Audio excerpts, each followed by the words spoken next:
or you can call the UUS office and talk to Maya. We're really close to the goal line, but we're not quite there yet. Thanks.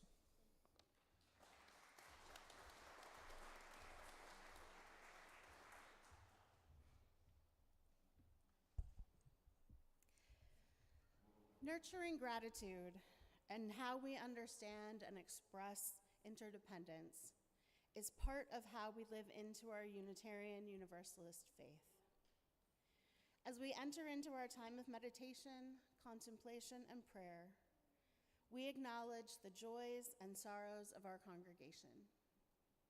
We do this by dropping stones into a bowl of water, symbolically immersing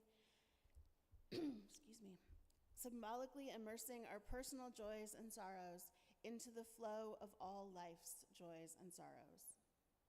The water surrounds and holds the stone, just as we are surrounded and held by love and the support of this congregation.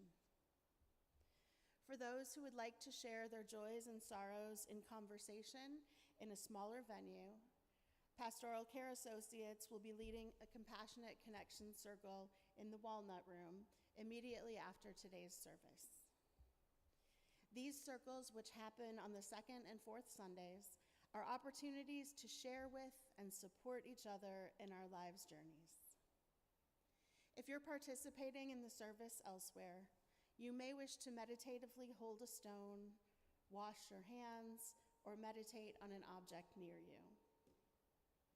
And now, if you're in the sanctuary and feel called to do so, please come forward, take a stone from the basket, and place your stone in the water as we sing together, "There is a Love."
Our prayer today was written by Laura Horton Ludwig. Take a moment to breathe into silence. Our breath is always with us. We can always come back to the breath, our anchor, our grounding, our freedom. Spirit of life and love, we are here, not just minds and hearts, but bodies too. We human beings, spirit and body joined together. On this day, we send out a prayer or a wish that every person, every being may be safe and well in body and in spirit. May every person be well, and may we treat every person with respect and kindness and love. On this day, when we consider the connections between our bodies and our spirits, we lift up our hope and aspiration that all people will live in freedom to give and guard their bodies as seems best to them, and to exercise their own powers of moral discernment around their fertility and creative potential. May we remember that it is especially challenging for those who are living in poverty to exercise these rights, and may our society support them in every way possible. We say a special prayer for all those who have experienced violence or abuse, or any other form of damage to their being, which is so precious. May they know safety and healing. For all of us, may our physical being be a source of delight and well-being as we live in this world. May every being be safe and well in body and in spirit. May every person be well. And may we be vessels of compassion for everyone we meet. Amen, and blessed be.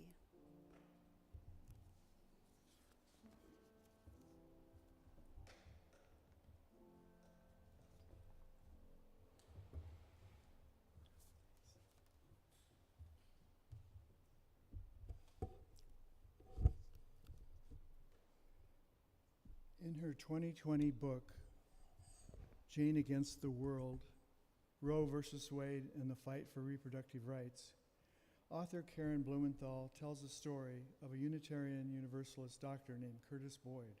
It goes like this. When Dr. Curtis Boyd was training at County Hospital in Fort Worth, Texas in the early 1960s, he was told that he should call the police if he believed a patient had an illegal abortion. Early on, he reported a woman. The police came and they were really, I thought, disrespectful of her, he said. They gave her a hard time, threatening her, he said in an interview. Finally, in tears, she gave them the information about her abortion.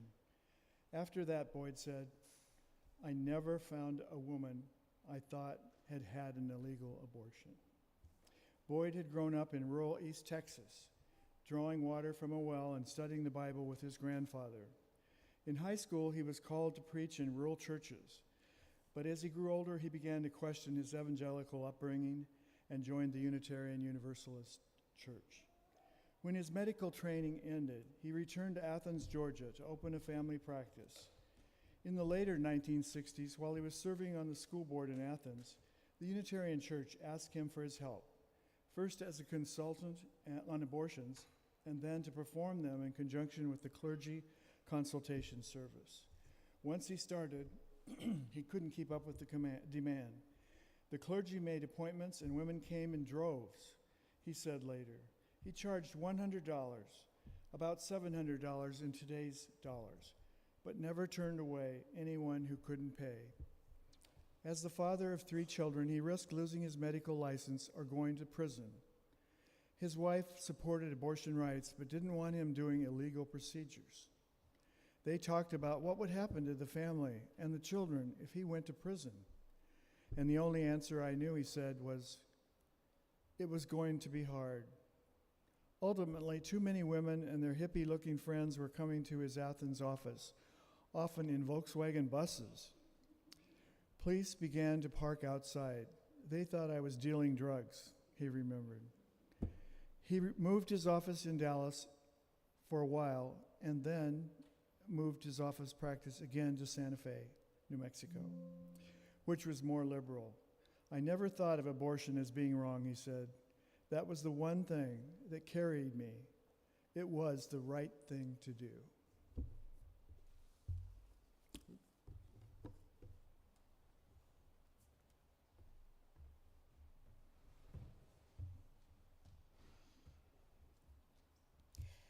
Today's second inspiration comes from the website shoutyourabortion.com.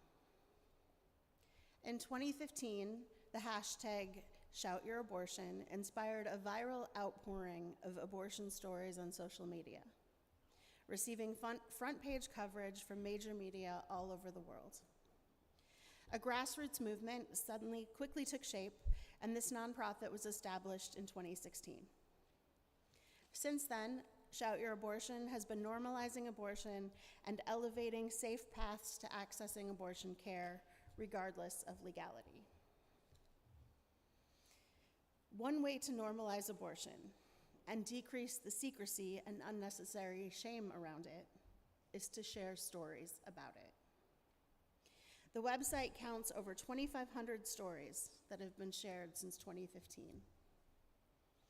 This story was posted by an anonymous writer in June of this year. When posting their story, the author submitted a beautiful picture of their child.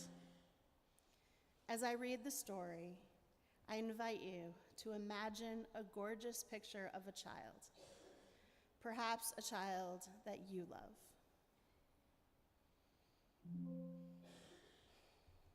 Look how great abortion is. Seriously. That kid you see is mine. Born only because I had 3 abortions.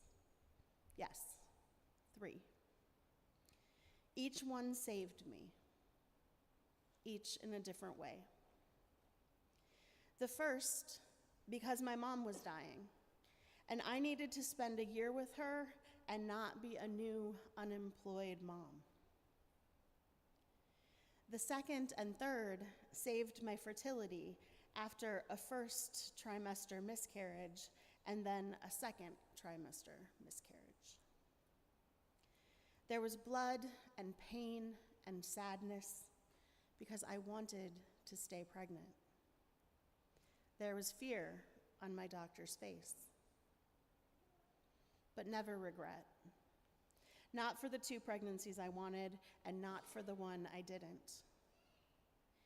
Being in charge of how and when I had a baby was vitally important because so much of my fertility seemed random and out of control.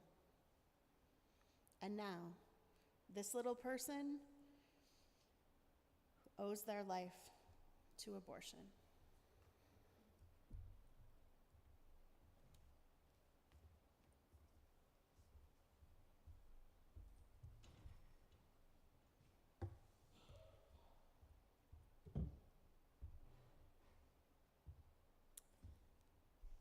Thank you, Bridget and Alan, and thank you, Nick, for reading the story, and to the musicians for the beautiful music, and to the tech folks who are doing great jobs, and to the ushers and the teachers and everyone who makes up this place.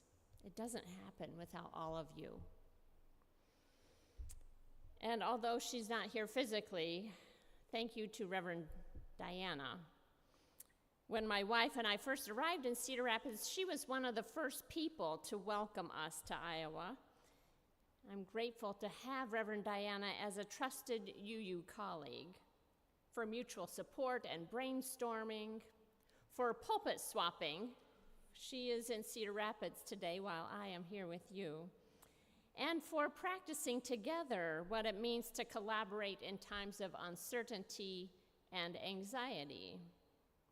You are lucky to have Reverend Diana ministering with you in this brutal and beautiful world. And thank you all for welcoming me this morning. So I don't know about anyone else, but this has been kind of a long week, for me at least. So many emotions went through my mind and body, and those minds and bodies of many of the people I serve in Cedar Rapids. We experienced anger, confusion, fear, sadness, shock, surprise, even numbness and overwhelm. And in the midst of these swirling emotions, as they have ebbed and flowed, I have come to remember the foundational, reliable rock of our faith more clearly. We are a people centered in liberating love. We are a people of sanctuary.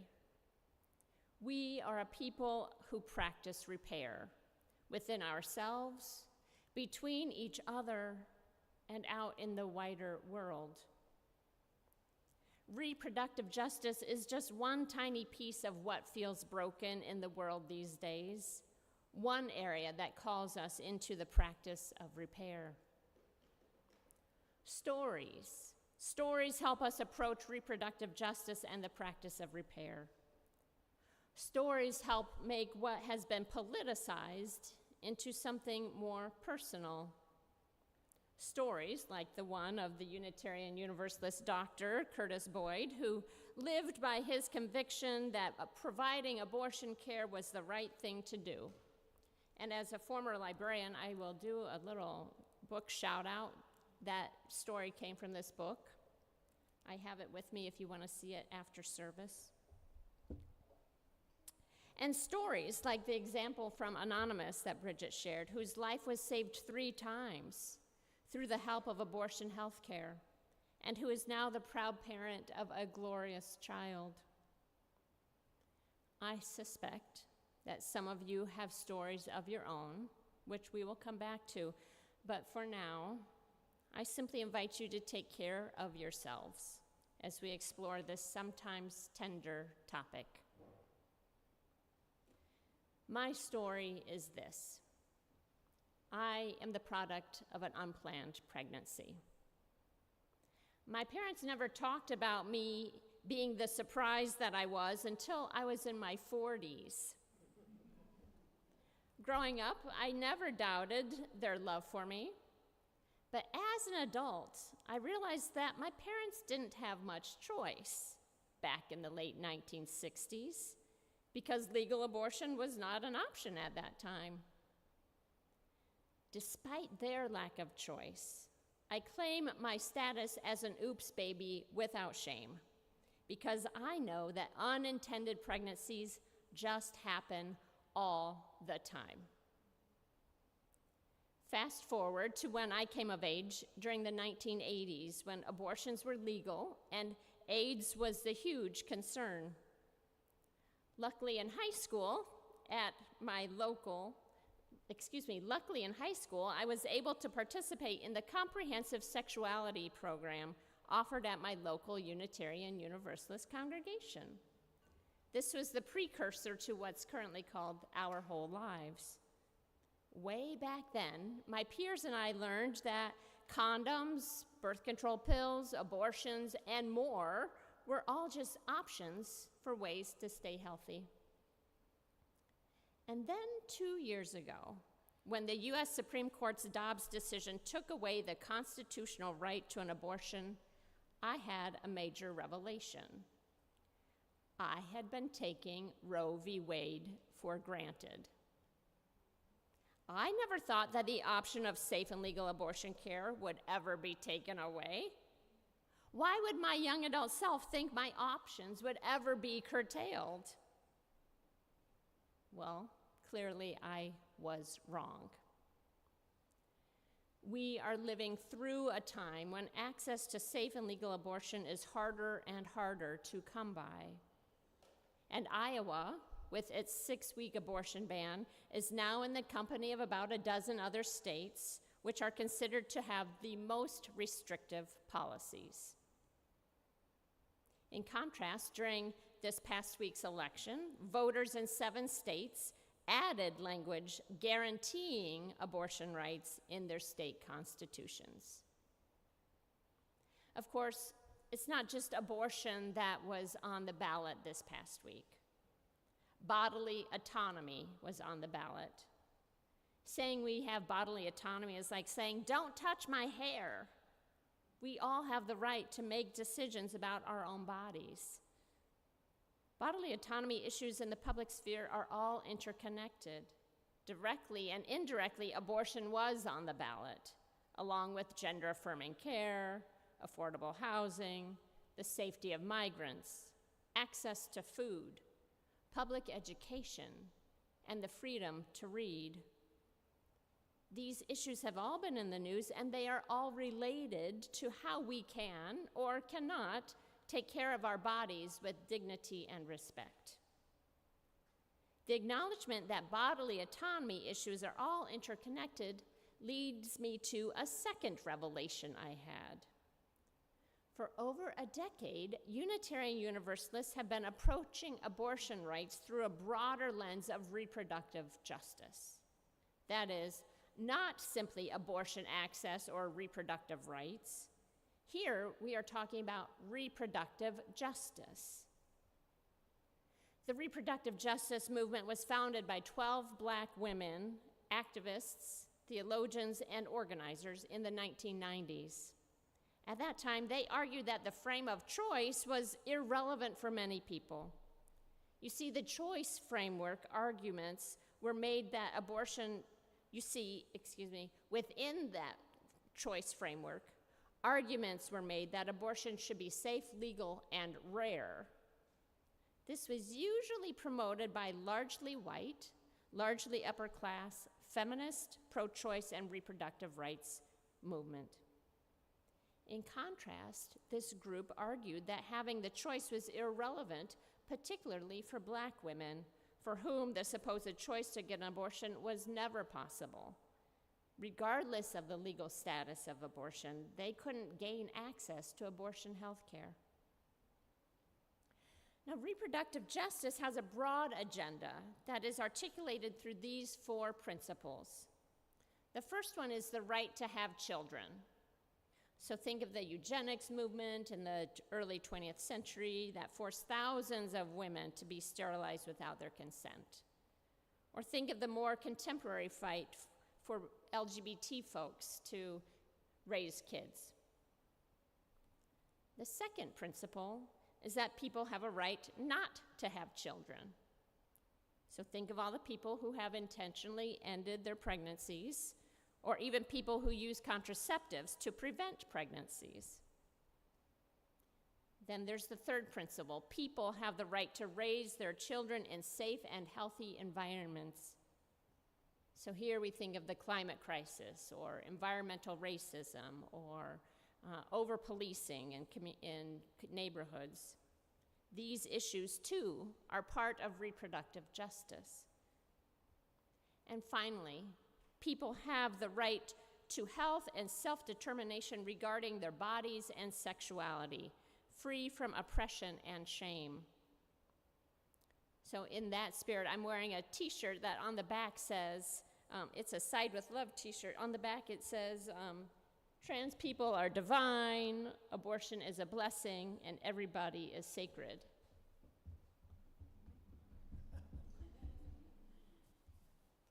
Now, these 4 principles of reproductive justice help us, as Unitarian Universalists, follow the lead of communities of color and other groups who are most negatively impacted by current-day policies.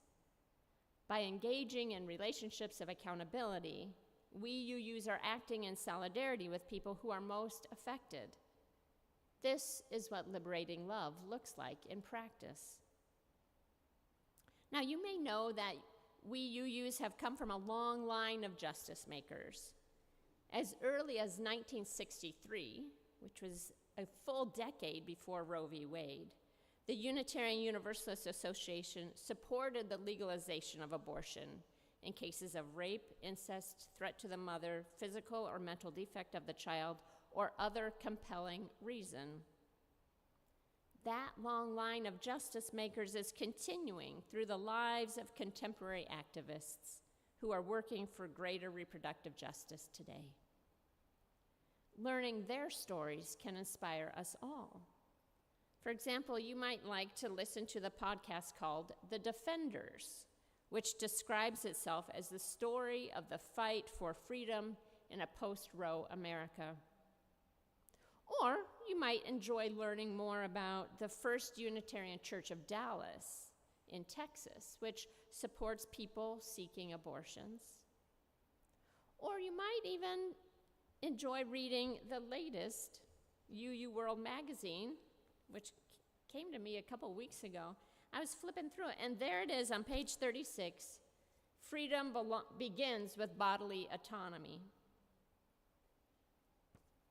All of these examples, or stories, if you will, are grounded in the shared value of equity.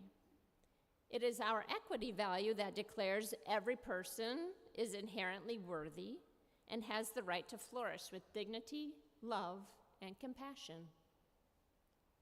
So let me put a point on that. Every person who is pregnant or not pregnant is inherently worthy and has the right to flourish with dignity, love, and compassion. So when we hear one-sentence stories about people who have obtained abortions in order for their lives to flourish, I encourage us to believe the tellers. Let's honor the fact that people know their own bodies best. Let's trust that they know their life circumstances, including what they can provide and what they cannot. Let's believe people who experience abortion as a blessing in their lives.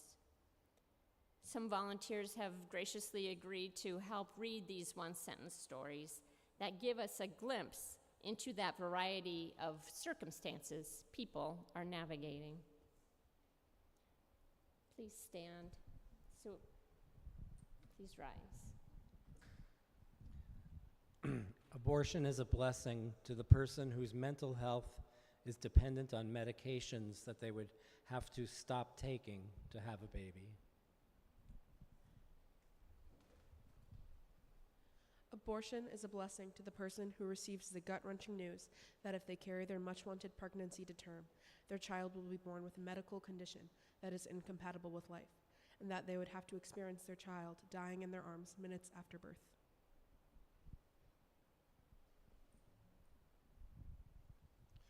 Abortion is a blessing to the person who has just been diagnosed with cancer and would have to put off life-saving treatment to carry a pregnancy. Abortion is a blessing to the person who is clear they are done having children and their energy is devoted to their career or their art or their adolescent kids or taking care of their own aging parents.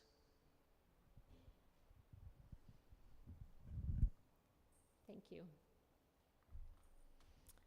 Blessings might not always be joyful, but they do always support human flourishing and freedom.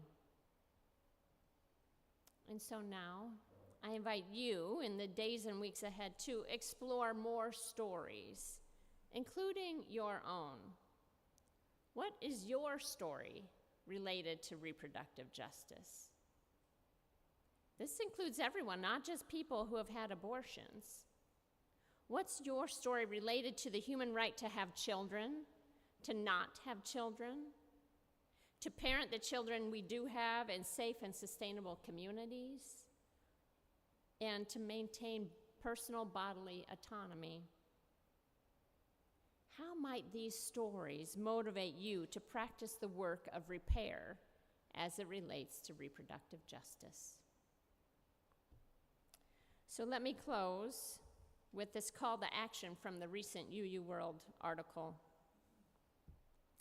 UUs must claim our place as a people of faith in the public square for the sake of justice.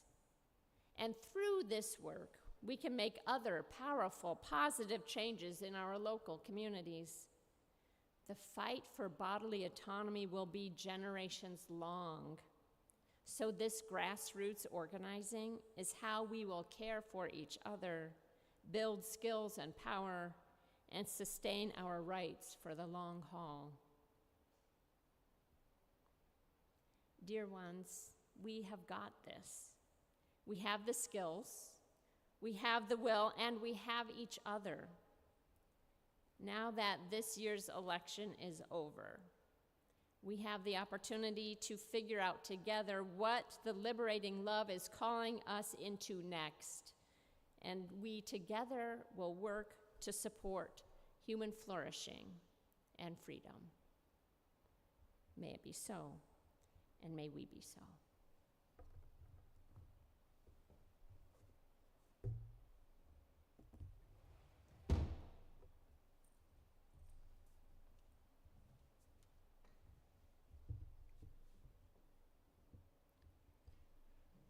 How we give, what we do with our lives, our time and our resources is a reflection of our values. In response to the abundance we are blessed with, every week this congregation donates generously to organizations in the community whose work aligns with our values and principles. Our community partner agency this month is Community Crisis Services and Food Bank. Community is a volunteer-driven organization that provides immediate and non-judgmental support for individuals facing emotional, food, or financial crises. When any situation has become too difficult for someone to cope with alone, everyone at Community is passionate about providing impartial support to any of our neighbors. In the sanctuary, the ushers will collect the offering. All cash contributions go directly to our community partner, agency, and the Community Common Fund. You can follow the instructions on the screen to give online. If you're writing a check, please use the memo line to designate the purpose. In addition to assisting our community partner, you may contribute towards your pledge or make a gift to support our operating expenses. If you brought food for this, our little free pantry at UUS, please place it in the gray bin here or in the back of the sanctuary. The offering is a sign of commitment to this free congregation, which is completely supported by the generosity of all who join us. As we give and receive the offering, may we be transformed by our giving, and may the world be transformed by our gifts.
May what has been shared today help us more fully affirm our interconnection into love and justice. Immediately after the service, we gather in the fellowship hall and outside for conversation and community. If you're a newcomer, we hope you'll grab a snack and then sit down at any table so folks can join you for some conversation. At 11:30 in the fellowship hall, there'll be a special screening of the award-winning documentary, Just Us, by the UUS prison ministry team. Set in Iowa, it tells the moving story of two former prisoners reintegrating into society and was co-produced and narrated by a current prisoner. And finally, if you haven't yet, please register to attend our Climate Justice Revival, which will be here at the UUS this coming Saturday, November 16th, from 10 until 2:30. The revival is an opportunity to learn about what brings you joy, to discover the role you can play in responding to climate change, and to commit us to being part of UUS's response. We will have a fabulous workshop with age-appropriate, joyful activities on 2 tracks, one for children and youth and one for adults. And there will be lunch and refreshments, and it promises to be an exciting and inspiring day. We hope you can join us. You can register using the link on posters in the atrium and our weekly email. Remember, that's Saturday from 10 to 2:30. We will now close with hymn number 6, Just as Long as I Have Breath. Please rise in body or in spirit.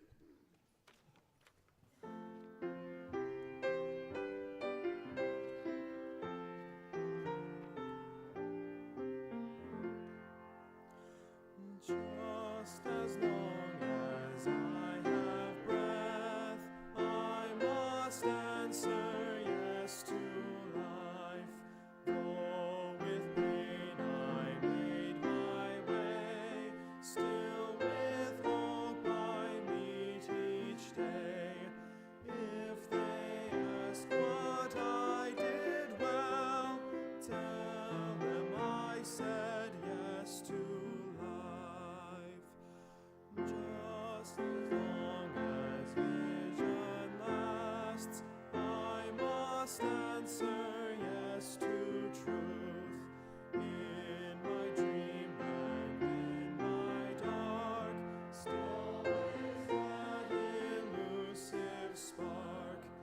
If they ask what I did well, tell them I said yes to truth. Just as long as my heart beats, I must answer yes to love. Those appointment pierced me through, still I kept on loving you. If they ask what I did best, tell them I said yes to love.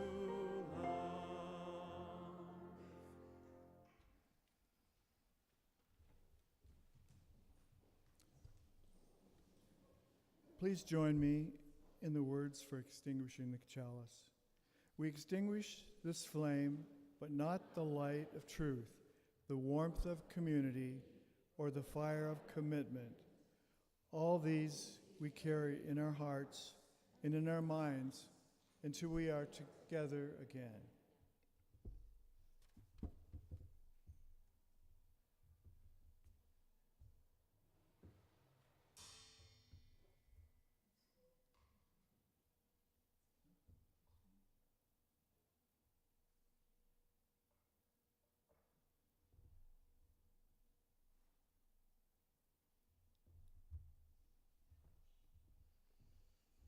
I encourage you to take the love that you practice with one another here and share it out in the streets with those you meet, knowing always that you have enough and that you are enough. Go in peace.